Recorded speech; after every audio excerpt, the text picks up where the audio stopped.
کا ثواب ابھی تک تقسیم نہیں ہو رہا ہے۔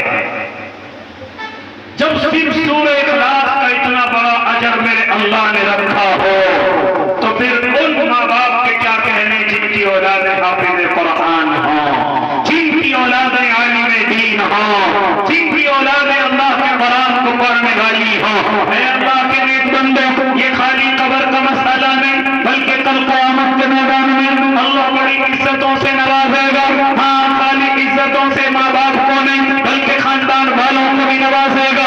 خالی خاندان والوں کو نہیں بلکہ جو ان سے محبت کرنے والے ہوں گے اللہ سب کو ان سے نوازے گا۔ لیکن خدا نہ خواستہ، ہزار بار خدا نہ خواستہ، اگر اولاد گناہگار رہ گئی، اگر اولاد گناہوں میں ڈوب گئی، آپ کیا سمجھتا ہے باپ کی پکڑ نہیں ہوگی؟ کیا سمجھتا ہے ماں کی پکڑ نہیں ہوگی؟ دراصل قرآن کیا کہتا ہے؟ کل قیامت کا میدان ہوگا، ہاں گناہگار کو لایا جائے گا، اس کے لیے سزا کا اعلان ہو چکا ہوگا۔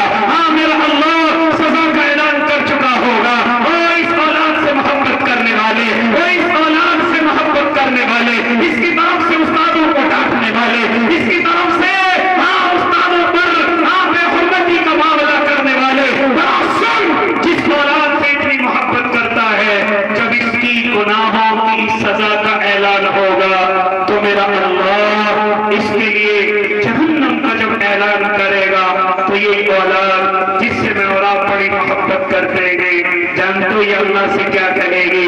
ربنا آتِهِمْ ضِعْفَيْنِ مِنَ الْعَذَابِ وَلْعَنْهُمْ لَعْنًا كَبِيرًا۔ یہ الفاظ اولاد سے ہوں گے، یہ الفاظ اس اولاد سے ہوں گے جس سے میں اور آپ محبت کرتے ہیں، جس سے میں اور آپ اتنی محبت کرتے ہیں کہ مدرسوں میں بٹھانے کے لیے تیار نہیں، کہتے وہاں نیچے بیٹھا جاتا ہے، ہاں مدرسوں کے استادوں کے پاس بھیجنے کے لیے تیار نہیں، کہتے مدرسوں کے اندر نظام اچھا نہیں ہے۔ یہ تمام چیزیں تجھے اللہ کے قرآن سے دور کیے ہوئے ہیں، اللہ کے کلام سے دور کیے ہوئے ہیں، لیکن یہی اولاد جب گناہوں کے اندر ڈوب کر کے کل قیامت میں اللہ کے سامنے پہنچے گی اور میرا اللہ اس کے لیے سزا کا اعلان کرے گا تو یہ اللہ سے کہے گا ربنا آتِهِمْ ضِعْفَيْنِ مِنَ الْعَذَابِ وَلْعَنْهُمْ لَعْنًا كَبِيرًا۔ اے میرا اللہ جتنی سزا کا تو نے میرا اعلان کیا ہے اس سے دوگنا میرے ماں باپ کا اعلان کیجیے، کیونکہ ان کی وجہ سے میں تیرے قریب نہ ہو سکا، میں تیرے کلام کے قریب نہ ہو سکا، میں تیرا دیوانہ نہ بن سکا، مجھے دنیا میں اتنا الجھا دیا گیا کہ میں کبھی تیرے دین کی طرف نہ چل سکا۔ اے میرے اللہ میری سزا بعد میں، پہلے میرے ماں باپ کو سزا دیجیے۔ اس اولاد سے بڑی محبت کرتا ہے